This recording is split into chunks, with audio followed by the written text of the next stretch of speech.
Palakpakan po natin si Bini Conzon bilang Doña Victorina. Ay nako! Magsitahimik! Bakit napakadaming tao? Napakagulo! Ang iingay! Oh, may mga hampas lupang inyo. Hindi ba kayo magbibigay galang sa akin? Ako ba hindi yan yung nakikilala? Ako si Doña Victorina de Espada. Tingnan mo ang kulay sa aking mukha. Ang kulot at kulay sa aking buhok. At maganda ang kasuotan.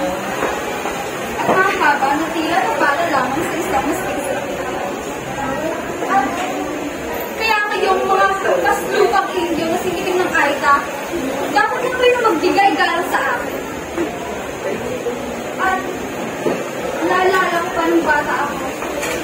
Marami ang nandito at mga sa aking gaganda.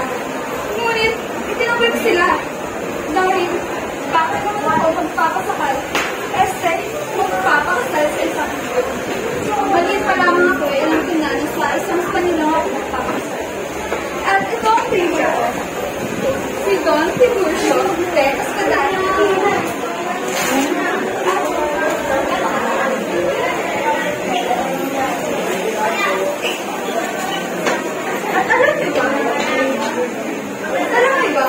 Isang araw, padating sa bayan ng isang altares.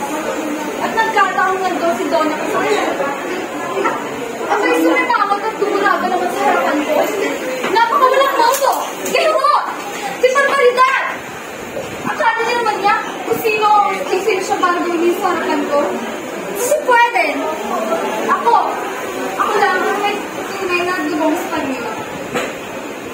Kaya kayong mga Indio na hampas lupa, kanino kayo kakampi? Sa akin o kay Konsolasyon? Ano? Sa kanya kayo kakampi? Sige! Magsama kayong mga peke at pangit sa impyerno. Dahil kami lang ang mga sosyal, may isang sosyal ang makakalina sa langit. Palakpakan po natin si Bini Conzon. Maraming salamat.